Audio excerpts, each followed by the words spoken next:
আসসালামু আলাইকুম। কৃষি কথা ইউটিউব চ্যানেলে আপনাদের সকলকে জানাই স্বাগতম।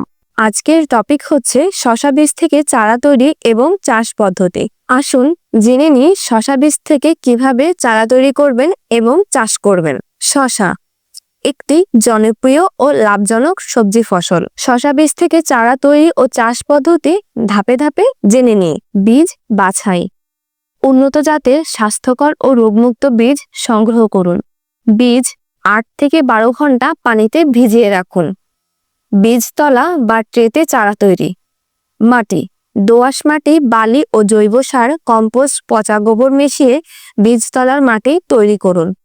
বপন বীজ 1 থেকে 2 সেন্টিমিটার গভীরে পুঁতে দিন। বপনের পর হালকা সেচ দিন।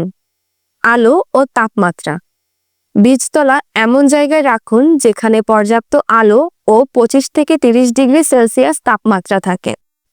চারা তৈরির সময় সাধারণত 5 থেকে 7 দিনের মধ্যে চারা গজায় এবং 10 থেকে 12 দিনে 3 থেকে 4 পাতার হলে রোপণের উপযুক্ত হয়। জমি প্রস্তুতি 2 থেকে 3 বার চাষ দিয়ে জমি ভালোভাবে মই দিয়ে ঝুরঝুরে করে নিতে হবে।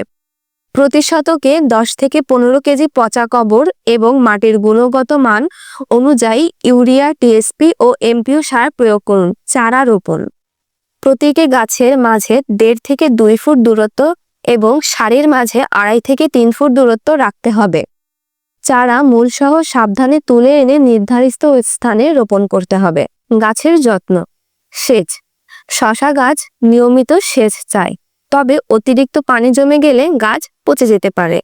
মাচা তৈরি গাছ বেড়ে উঠলে মাচা তৈরি করে দিতে পারলে ফল মাটিতে না লেগে পরিষ্কার ও রোগমুক্ত থাকে।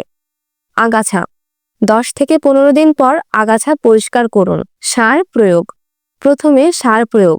রোপণের 10 থেকে 12 দিন পর ইউরিয়া এবং এমপিও গাছের চারপাশে ছিটিয়ে দিতে হবে। পরবর্তী প্রয়োগের প্রতি 15 থেকে 20 দিন পর পর প্রয়োজন অনুসারে দিতে হবে।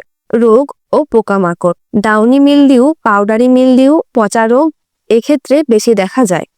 নিম তেল বা অনুমোদিত ছত্রাকনাশক নিয়মিত স্প্রে করা ভালো। ফল সংগ্রহ রোপণের 40 থেকে 50 দিন পর ফল তোলার উপযুক্ত হয়। নিয়মিত পরিপক্ক ফল সংগ্রহ করলে গাছ আরও বেশি দিন ভালো ফল দেয়। শশা চাষে মাচা পদ্ধতির ব্যবহার করলে ফলন অনেক বাড়ে এবং ফলের গুণগত মান ভালো থাকে। তাই সম্মানিত দর্শক, আপনারা যদি ছাদ বাগানি হয়ে থাকেন অথবা কৃষিপ্রেমী হয়ে থাকেন তাহলে উন্নত মানের বীজ নিতে আমাদের সাথে যোগাযোগ করুন। যোগাযোগ করতে স্ক্রিনে দেখানো নাম্বার অথবা আমাদের ওয়েবসাইট www.sikdarseeds.com ভিজিট করুন। সম্মানিত দর্শক, সবাই ভালো থাকবেন, সুস্থ থাকবেন, কৃষি ও কৃষকের সঙ্গে থাকবেন। আসসালামু আলাইকুম।